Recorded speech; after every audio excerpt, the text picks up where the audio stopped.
exáltate, Señor, exáltate, Señor, que se llene esta casa con tu gloria. Segunda de Corintios, capítulo 4, versículos 7 al 9, para la gloria del Señor. Amén. Estaremos estudiando la palabra del Señor esta tarde. Comparte el link para que todos juntos podamos gozarnos y deleitarnos en la palabra del Señor esta preciosa tarde. Gloria al nombre de Jesús. Bendito sea el nombre del Señor en la tarde de hoy. Le daré lectura a esta poderosa palabra y lo haré dándole gloria al Padre, al Hijo y al Espíritu Santo. Dice la letra de la siguiente manera: pero tenemos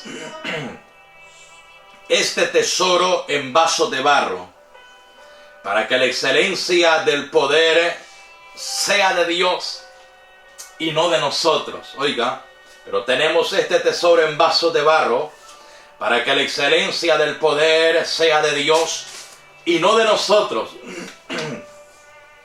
que estamos atribulados en todo, mas no angustiados, en apuros, mas no desesperados, perseguidos, mas no desamparados, derribados, pero no destruidos. Palabra de Jehová.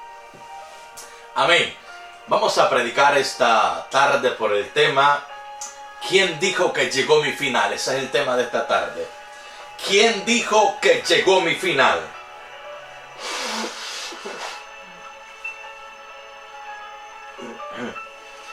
¿Quién dijo que llegó mi final? Pablo, si hay un hombre de Dios que luchó fuertemente por el Evangelio de Jesucristo, si hay un hombre que de lo profundo de sus entrañas llegó a decir que para él el vivir era Cristo y el morir era ganancia, ese era el apóstol Pablo, el hombre de Dios. Este hombre pasó momentos difíciles, momentos de angustia, momentos de tribulación, momentos de desesperación como ser humano, pero como hombre de Dios, este hombre, a pesar de los momentos difíciles, de los momentos de aprieto, de alboroto, de una situación tremenda que estaba pasando, siempre proclamó la victoria que Jesucristo le entregaba a él como siervo de Dios que era. Creo que Pablo fue un hombre que ha sido ilustre para cada uno de nosotros los predicadores. Si en la palabra del Señor, entre todos los hombres que personalmente yo admiro como hombre de Dios, hablándolos como hombres de Dios que tienen un carácter fuerte, austero en la palabra, confrontativo, hombres que amaron el estudio, hombres que amaron la enseñanza, que amaron al pueblo del Señor. Entre todos ellos tenemos hombres como Pablo, hombres que los hemos admirado. Yo personalmente admiro a este gran hombre de Dios, el hombre que Dios usó grandemente, prácticamente para escribir casi la mitad del Nuevo Testamento que tenemos en el día de hoy. Pues este hombre, en los versos que hemos leído esta tarde, específicamente el versículo 7 del capítulo 4, este hombre habla una gran verdad. Y la gran verdad es que este hombre habla y dice: pero tenemos este tesoro en vasos de barro. Tenemos este tesoro en vasos de barro, para que la excelencia del poder sea de Dios y no de nosotros. Si este hombre habla una gran verdad, declarando al ser humano un simple vaso de barro, un simple vaso de barro que en muchas ocasiones, porque él habla de esta manera, pero tenemos este tesoro en vaso de barro, porque él como ser humano así se manifestaba, como un simple vaso de barro, que en muchas ocasiones el diablo quiso destruirlo, quiso pararlo, quiso detenerlo, quiso estancar su ministerio. Mas sin embargo, la pregunta es ¿por qué, a pesar de los ataques que este hombre tuvo, de las persecuciones, a pesar de las veces que fue azotado con vara, a pesar de las veces que se encontró solo como un náufrago, a pesar de estar entre falsos hermanos, a pesar de la persecución religiosa y por último de la persecución, óigalo bien, romana, imperial, porque este hombre se mantuvo, óigalo bien, fuerte frente a la batalla, se mantuvo fuerte frente a la persecución?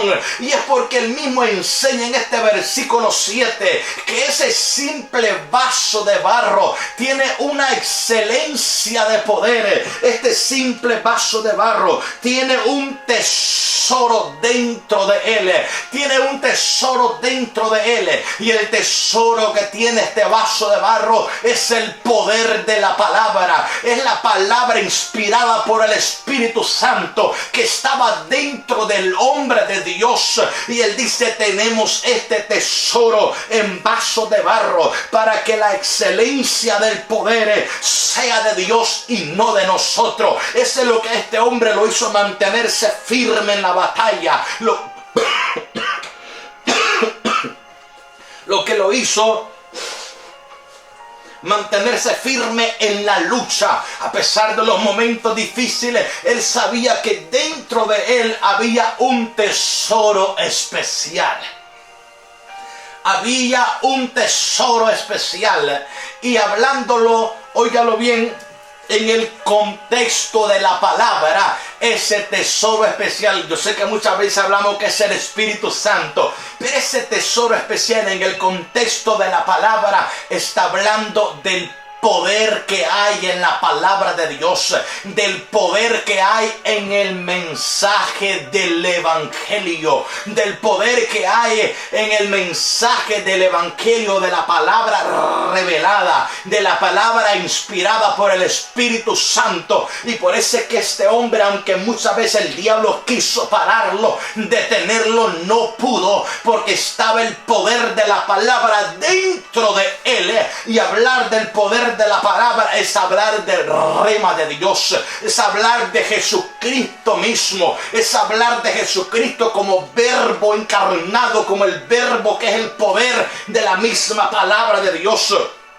Como dice el evangelista Juan en el capítulo 1, versículo 1, en el principio era el verbo, y el verbo era con Dios, y el verbo era Dios. En el principio solamente era la palabra, y la palabra era con Dios, y la palabra era Dios mismo. Hablando de Jesucristo, aleluya. Ese rema, ese logos, esa palabra es la que a nosotros nos hace mantenernos firmes. Cuando tú y yo nos vamos a la palabra, hay fortaleza. Cuando nos vamos a este logos, a esta palabra, hay fuerza de parte de Dios. Cuando nos vamos a la palabra, entendemos que no estamos solos. Cuando nos vamos a la palabra, entendemos que aunque en ese vamos caminando a la orilla de la playa del mar y vemos solamente dos huellas, no son las nuestras, son las huellas de Dios que van con nosotros para guardarnos, para fortalecernos. Entendemos que por muy dura que sea la lucha, la prueba, la tribulación, hay un Dios que dice: no te dejaré ni te desampararé. Hay un Dios que ha prometido estar con nosotros para darnos la victoria. Hay un Dios que ha prometido estar con la iglesia, que aunque pasemos por el agua no nos vamos a anegar, y si pasamos por el fuego no nos vamos a quemar, porque Dios ha prometido estar con la iglesia en todo tiempo y en todo momento. Aleluya. Alabado sea el nombre del Señor. Tenemos esa promesa. Y el apóstol Pablo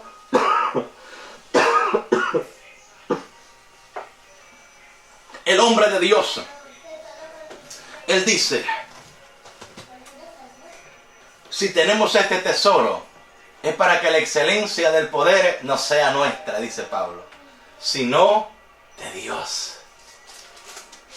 Para que la excelencia del poder sea de Dios y no de nosotros. Para que la excelencia del poder sea de Dios y no de nosotros. Oiga, quiero hablar de 4 verdades esta hora. Número 1, que estamos atribulados en todo, mas no angustiados. Que estamos atribulados en todo, mas no angustiados. Primera verdad, como cristianos, Pablo enseña y dice que pasaremos tribulaciones. Pero en medio de la tribulación que pasaremos, no nos vamos a angustiar. Pablo lo enseña. Y humanamente hablando, no es fácil. Pero si Cristo está con nosotros, seremos más que vencedores en el nombre de Jesús. La palabra atribulado significa preocupado o afligido. Y aunque entonces Pablo quiere decir, aunque estemos preocupados o afligidos, no estaremos angustiados. La palabra angustia significa asustado o nervioso. ¿Cómo así, hermano Edwin?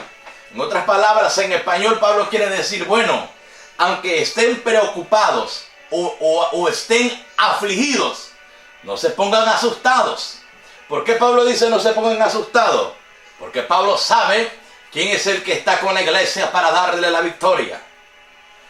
Y esto me hace recordar al salmista cuando dice en Salmos capítulo 34, versículo 19, que muchas son las aflicciones del justo, pero de todas ellas le librará Jehová.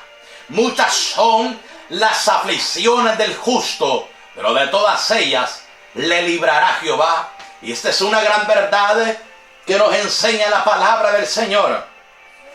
Como cristianos vamos a pasar tribulaciones. ¿Quién dice que no será atribulado? ¿Quién dice que no va a preocuparse en un momento de su vida? ¿Quién dice que no se va a afligir en un momento de su vida? Si nosotros hemos sido llamados para pasar momentos de aflicción, si a usted le han enseñado que todo el tiempo es bendición tras bendición y no hay proceso, no hay prueba, lo han engañado con, imagínese usted el famoso teología de la falsa prosperidad. La famosa teología del Kingdom Now, donde Dios nos quiere ver todo el tiempo bendecidos, Dios nos quiere ver todo el tiempo económicamente en victoria, Dios no quiere que estés enfermo. Imagínese usted, como cristianos vamos a pasar momentos difíciles, momentos de aflicción, momentos de preocupación, pasaremos momentos de atribulación. Entendemos porque es la iglesia de Jesucristo que tiene que ser probada como el oro fino, pero aquí tenemos que entender que en medio de esta aflicción que estemos pasando, no nos vamos a angustiar, no nos vamos a angustiar, por muy grande puede ser el problema, la preocupación y la aflicción que estemos pasando, pero recordemos que en esa barca, aunque sintamos que se está anegando, aunque sintamos que las olas vienen encima, aunque sintamos que estamos a punto de anegar, recuerde bien que en esa barca ahí va Jesucristo, y aunque veas que Jesucristo no está haciendo nada, aunque veas que Jesucristo, aleluya, está dormido en la popa, aunque veas que Jesucristo está acostado en la popa, quiero que sepa, Dios tiene el control, Dios tiene el control. Los discípulos se angustiaron, se preocuparon, se afligieron, y a tal grado que hasta despertaron al maestro cuando iban camino, cuando iban pasando esas olas tremendas, y le dijeron: maestro, despierta, ¿no ves que perecemos? Jesucristo le dice: hombres de poca fe. Y que Jesucristo se levanta y con poder y autoridad le dice al mar, óigalo bien, que calla, esas olas que callan, que enmudece al viento, que lo para con autoridad, porque es el poder de Jesucristo. Jesucristo iba en esa barca, y Jesucristo, si iba en la barca, no perecerían sus discípulos. ¿Qué le quiero decir en esta hora? Tenemos promesa de parte de Dios, que aunque sea grande la aflicción, el problema que estemos pasando, si Jesucristo está en la barca, seremos más que vencedores. Seremos más que vencedores. Yo sé que humanamente hablando, muchas veces nos sentimos angustiados, nos sentimos atribulados, nos sentimos desesperados. Justamente estaba pasando, imagínese usted, justamente hace una semana sentía terrible la situación que estaba pasando mi cuerpo, una situación tan tremenda. Y saber que en el medio del problema de salud, tú tienes que recordarte a la palabra. Tienes que recordarte a la palabra. Y me cae una llamada del estado de Pensilvania. Me cae una llamada del estado de Pensilvania. Y me llama un hombre atribulado que se encuentra en el hospital. Me llama un hombre atribulado que se encuentra en el hospital. Y cuando me llama este hombre del estado de Pensilvania y está en el hospital, se le está yendo la respiración. Se le está yendo la respiración, siente que la muerte lo está abrazando. Y este hombre del estado de Pensilvania me llama llorando, me dice: yo quiero pedirle perdón al Señor. Yo quiero reconciliarme con Dios. Yo estoy postrado en una cama. Estoy angustiado en una cama postrado. Siento como mi cuerpo está temblando. Tengo fiebre, dolor de cabeza. Siento que los ojos se me salen. Estoy en una agonía terrible. Yo también postrado en cama. Y estando enfermo, postrado en cama, me cae esa llamada. Y me dice: quiero reconciliarme. Siento que me estoy muriendo. Ya no aguanto. Se me va la respiración. Le digo yo: vamos a orar por ti. Vamos a orar. Y gracias a Dios esa persona se entregó a Jesucristo. Y aquel personaje me dice: por favor, puede orar por un milagro de sanidad. Después que le entregué mi vida a Jesús, pude orar. Y le digo: vamos a orar. Créele a Dios. Así como le creíste a Dios para perdón de tus pecados. Así como le creíste a Dios para perdón de tus iniquidades. Para que Dios sanara tu alma de todo pecado. Y te limpiara con la sangre carmesí. Así créele a Dios que Dios también te va a sanar. Mire, estar en un momento de angustia cuando tú estás metido dentro de ese cuarto, que no encuentras tú la puerta de salida y tienes que usar la misma palabra. Eso no es fácil, pero ahí es donde tú agarras fuerza de parte del Señor. Ahí es donde tú te fortaleces en Dios. Donde tú te fortaleces en el Señor. Y saber de que tú estás pasando algo similar. Estás en la angustia de la prueba, del momento difícil, de la enfermedad.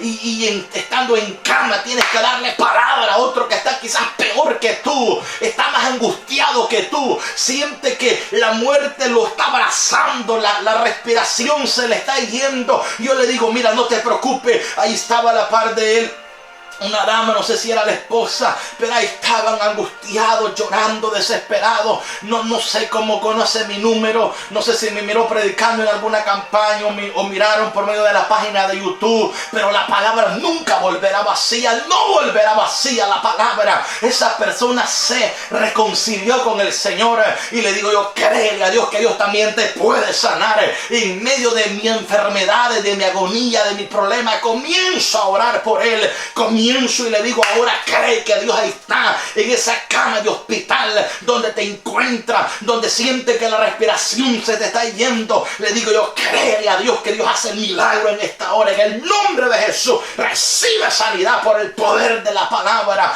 Aquel hombre, óigalo bien, comenzó a respirar mucho mejor. Y de momento me dice: pastor, me dice hermano Edwin, gracias. me siento mucho mejor. Le digo yo, créele a Dios, para Dios no hay nada imposible. Créele a Dios, para Dios no hay nada imposible. ¿Sabes qué? Es fácil predicar y hablar cuando todo está bien, cuando no ha pasado nada, cuando tú te sientes bien de salud, cuando tienes billete, tienes todo, tienes plata y todo está bajo lo normal. Pero qué tremendo es usar la palabra en el momento de la angustia, en el momento de la adversidad, en el momento del problema de salud económico. Qué tremendo usar la palabra. Pero ¿sabes qué? Ahí es donde le vamos a demostrar al diablo que Jesús está con nosotros y que la fe no nos ha fallado, la fe no nos ha menguado, porque aunque estemos atribulados, no estamos angustiados. El apóstol Pablo sigue diciendo, estamos en apuros, pero no estamos desesperados. Estamos en apuros. Estamos en apuros, pero no estamos desesperados. La palabra apuros es estar en aprietos o problemas difíciles de resolver. Eso dice el diccionario. Apuros es estar en aprietos o problemas difíciles de resolver. Pablo dice, pues aunque esté en aprietos o esté en problemas difíciles de resolver, no estoy desesperado. No estoy desesperado. No he perdido la fe ni la esperanza. Aleluya. ¿Sabes qué? Aunque estemos en apuro, no perderemos la fe ni la esperanza. Yo no perderé la fe en esta palabra ni la esperanza. No perderé la fe ni la esperanza, porque yo sé que mi Redentor vive. Aleluya. Yo sé que mi Redentor vive. Yo sé que mi Redentor vive. Alabado sea el nombre del Señor. Y como dijo Job, y al fin me levantará, aún de este cuerpo en que me esté muriendo. Yo sé que me levantará. Yo sé que mi Redentor vive. Aunque estemos pasando el momento difícil, como dice Pablo, en apuros, mas no desesperado. Estar en apuro es estar en problemas difíciles de resolver. Problemas difíciles de resolver. Pero imagínate, aún así, dice Pablo, no hay que desesperarse, porque la palabra desesperado significa cuando ya pierdes la fe y la esperanza. Y qué tremendo es saber que en ese momento difícil hay alguien que necesita una palabra rema para su corazón, para su alma, y saber y confiar plenamente en la palabra, estar en un aprieto, estar en un problema difícil de resolver. Como imagínate, como en el tiempo de Abraham, cuando Dios le dice a Abraham, dame tu hijo, tu único hijo. Era el de la promesa, el hijo que por 25 años lo había esperado y que lo había tenido en la vejez. Cuando ya la viejita tenía 90 años, parió ese cipote, y él tenía 100 años de edad y era un ancianito, y él sabía que era la prole que Dios le había prometido, y saber estar en esa angustia y saber de que ya la viejita ya tiene ya más de 100 años y él ya tiene más de 110 años, y ahora ¿cómo Dios me va a dar otro hijo? Y me está diciendo que se lo entregue en sacrificio. Mire, hermano, no es fácil estar en esos apuros y no desesperarse, estar en apuros, óigalo bien, pero no perder la fe ni la esperanza. Y Abraham, eso fue lo que pasó en él. Él estuvo en un gran apuro. Era su hijo amado. Era el hijo de la promesa. Yo entiendo, no lo vamos a hablar de unigénito porque yo sé que estaba Ismael, pero era el de la promesa, al que él amaba, al que había esperado por más de 25 años, y saber y confiar a la palabra que Dios le había dicho, que de su descendencia haría de su descendencia, oye, una multitud como las estrellas del cielo y como la arena del mar. Imagínate creerle a esa palabra y decir a Abraham, Dios me dijo que haría mi descendencia grande como las estrellas del cielo y como las arenas. gloria a Dios, de que está en el mar y creerle a esa palabra. Eso no es perder la fe ni la esperanza. ¿Sabes por qué este hombre no perdió la fe ni la esperanza? Porque Hebreos capítulo 11, versículo 19, la palabra de Dios nos enseña a nosotros que Abraham pensó que Dios era poderoso para levantar a Isaac aún de entre los muertos, cuando no existía un solo milagro de resurrección. Abraham le creyó a Dios y Abraham dijo: yo voy a sacrificar a este muchacho en el monte Moria, lo voy a sacrificar conforme la orden de Jehová. Y el milagro que él esperaba era que después que lo sacrificara, después que lo decollara, después que presentara ese sacrificio, el milagro que Abraham esperaría es que Jehová lo iba a resucitar. Eso no es perder la fe y la esperanza. Eso no es perder la fe y la esperanza. Eso no es perder la fe y la esperanza. Gloria al nombre del Señor. Abraham creyó a Dios. ¿Y sabes qué?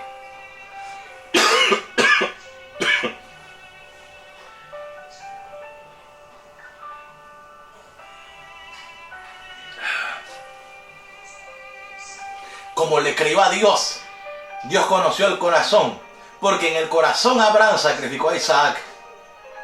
Y antes que ejecutara la acción con sus manos, Dios le habló, envió al ángel y le dijo: no lo hagas, Abraham, no lo hagas, porque ahora sé que me amas y la palabra la has creído.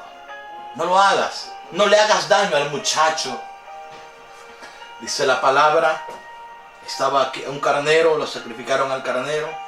Pero lo que te quiero decir es que Abraham en tiempo de apuros no perdió la fe ni la esperanza.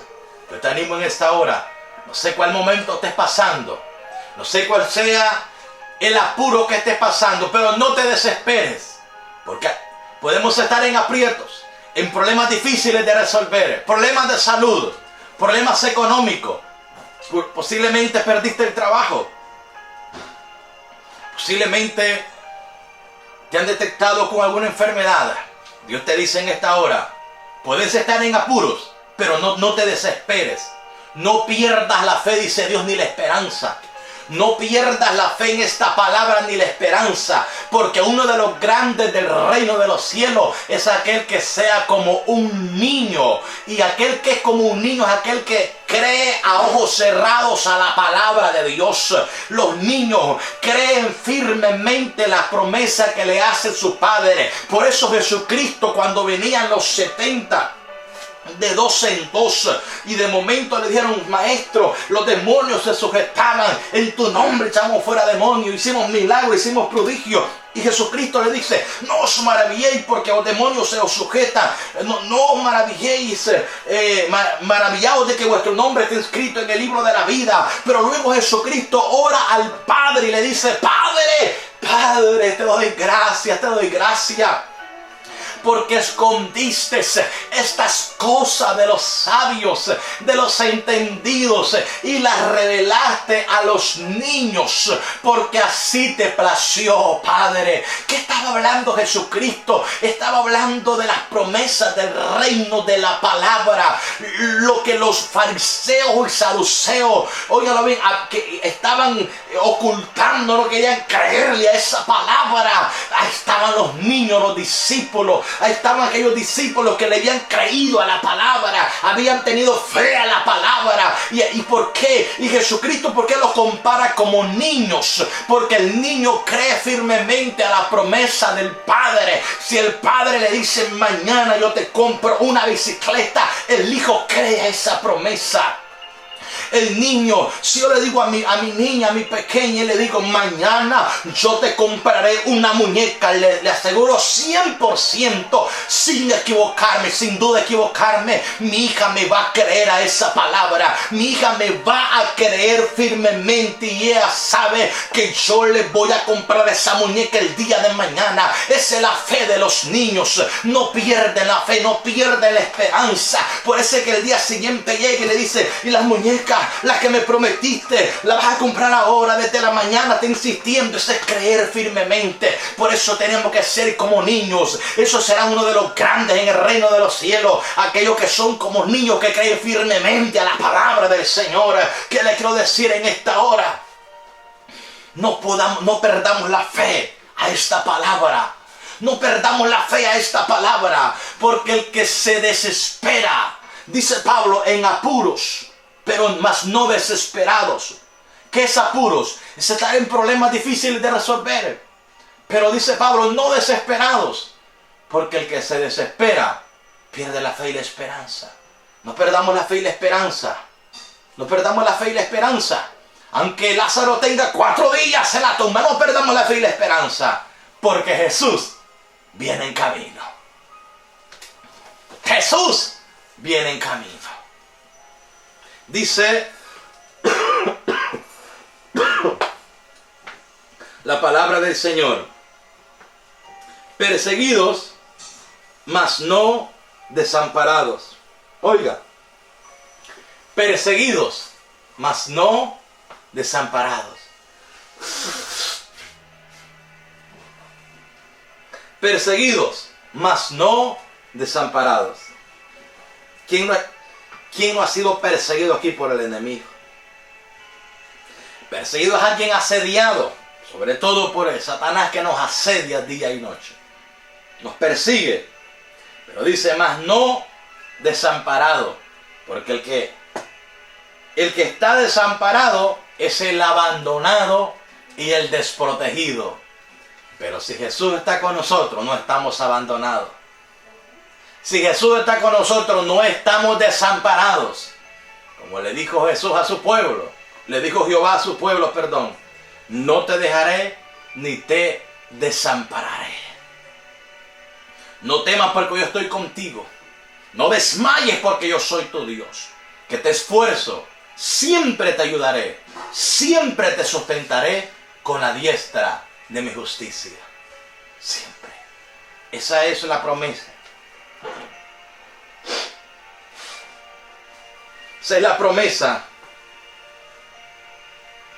que hay en la palabra. Que aunque estemos perseguidos, no estamos desamparados. Oiga esta última palabra: derribados, pero no destruidos.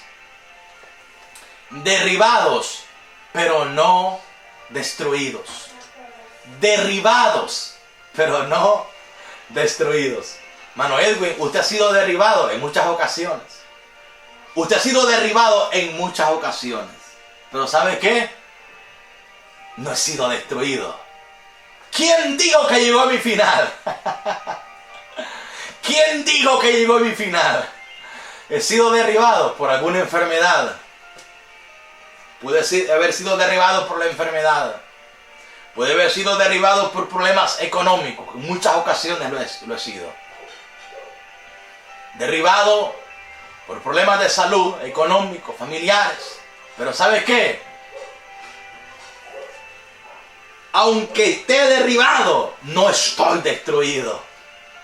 Aunque he sido derribado, no he sido destruido. Diga conmigo: derribado, pero no destruido. Ahí donde esté en casa, derribado, pero no destruido. Ahí donde esté en ese hospital, derribado, pero no destruido. Ahí donde te encuentras en este momento, en tu carro, dentro de tu vehículo, derribado, pero no destruido. ¿Sabes por qué Pablo dice eso? Oye el concepto de ambas palabras. Derribado es caer al suelo sobre algo o alguien que está de pie. Eso es ser derribado. Cuando estás en pie, caes al suelo, sea algo o alguien. Eso es ser derribado. Pero aunque esté en el suelo por un problema de enfermedad, no estoy hablando de descargarse, Dios reprenda al diablo. Pablo dice, derribado pero no destruido. Porque el destruido, oiga lo que dice el concepto, destruido es el que ya está pedaceado. Es el que está roto. es el que ya está derrotado. Ese es el destruido, el que ya está derrotado. El que el diablo ya todo lambido lo tiene ya el Satanás. Que ya lo tiene todo desbarajado en el suelo. Pues aunque nosotros seamos atacados por una enfermedad, puede derribarnos el diablo. Job fue derribado, pero no fue destruido. Job fue derribado, pero no fue destruido. El apóstol Pablo fue derribado, pero no fue destruido. Pablo, en muchas ocasiones, fue derribado, pero no fue destruido.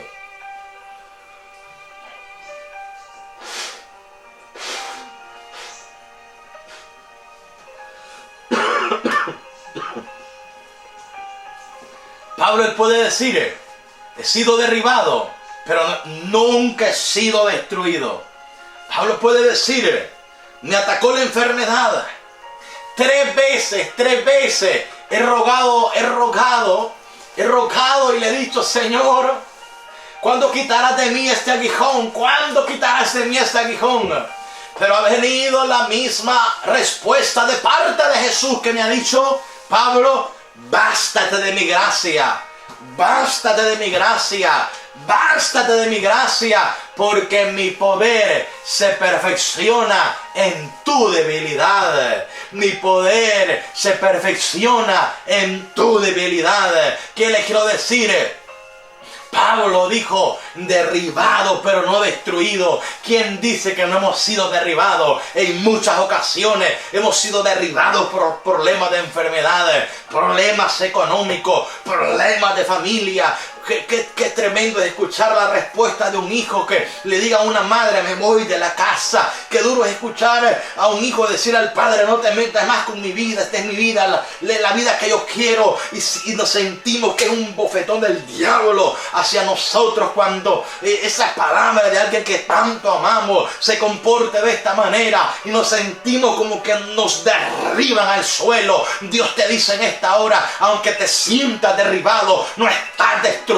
Todavía la espada la tenemos en la mano, todavía la espada está en la mano y nos levantamos en el nombre de Jesús para caer de rodillas delante de la presencia del Cristo de la gloria y decirle, Señor, aquí estoy, aunque me siento derribado, pero no estoy destruido. No me han pedaciado, no me han caraciado, no me han derrotado, porque tú estás conmigo como poderoso gigante. Y si tú estás conmigo, ¿quién podrá arrebatarme, Jesús? Aunque me sienta derribado por este problema de enfermedad, me sienta derribado por esto que estoy pasando, no estoy destruido. Díganle al diablo que sigo luchando todavía, seguimos peleando la buena batalla, no estamos pedaciados, no estamos derrotado está el diablo y el mismo infierno, pero los hombres de Dios, seguimos proclamando la verdad de la palabra, seguimos proclamando el mensaje de Jesucristo. Aunque fui derribado, pero no he sido destruido, porque Jesús va delante de mí como poderoso gigante. Aleluya, bendito sea Dios en la tarde de hoy. Bendito sea Dios en la tarde de hoy. Derribado pero no destruido. Derribado pero no destruido. ¿Quién dijo que llegó mi final? ¿Quién dijo que llegó mi final? Pablo pudo haber dicho, ¿quién dicen que llegó mi final?